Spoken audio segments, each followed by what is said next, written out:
Those are all good questions. I think I do think that parents today are almost. I don't know if I would say too involved, but they're sometimes involved in the wrong areas. I think first and foremost, we've turned baseball into a country club sport. Parents will spend thousands and thousands of dollars to provide their kids with the proper equipment, the proper lessons, the travel ball team that's expensive. They're spending a lot of money on baseball, and you're right, they want a return on that investment, which is a scholarship. Whereas I think the kid needs to have some investment on his part. I'm not a fan of watching parents throw the kids Gatorades or Snickers bars before the game. That is a big red flag to me. It's a big red flag when I see a dad carrying a kid's bat bag or a mom carrying their bat bag. I think if there's a question to be asked of the coaches, the young man needs to ask the question. I think when it comes to baseball time, parents need to step back and let the kid develop their relationship and ask the questions to the coach. I think oftentimes the parents speak on behalf of the young man. And how are we going to develop the next generation of leaders if they can't stand on their own 2 feet and speak for themselves? And I think that's where we're getting it wrong, is we are, as parents, trying to control every move of our kids in this day and age instead of letting them fail, letting them learn. How do you learn? You learn by failing. Let them make the mistakes and let the coach them. Step back and trust the coach that he can coach my kid and coach him in a tough manner, in an honest manner. I think that's important. I think we had it right.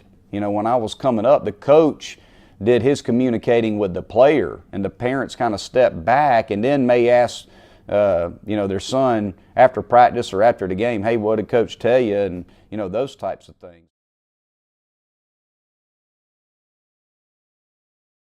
It can, and it does, and it has. Parents can make a coach look the other way, meaning recruit another kid. We've seen many times a parent yelling at a coach, a parent yelling at an umpire, a parent going to the dugout and asking the coach a question during the middle of the game. Those are red flags, and certainly the parents can be evaluated just as much as the kid, and because we want good kids and with good character in our program, but we want good families too, and because that's important. And so there's no doubt that's happened a lot, probably more times than I would like to admit.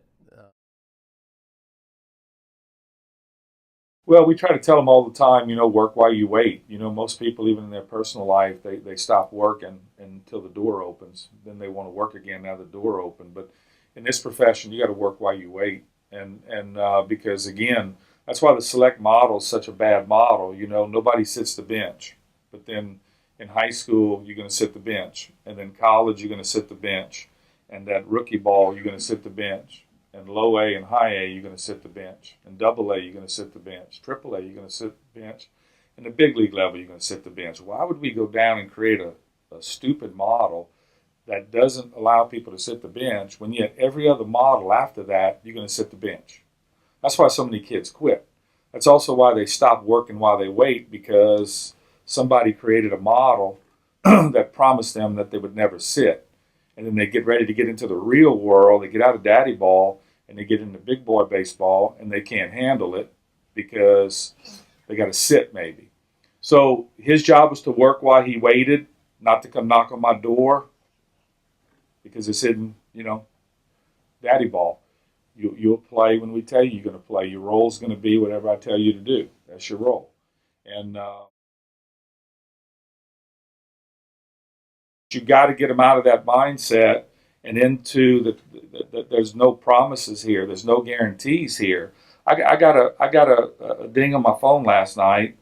My 9-10-year-old grandson showing me his ring he got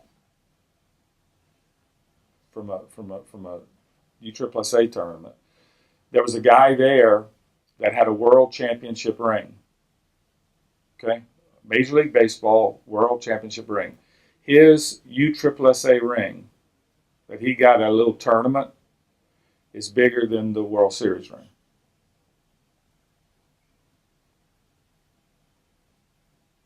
He's lucky he's not my child, but that's where we are. That's where we are. So his little ring he got probably might be bigger than one of our championship rings that our players got. So what's next for him?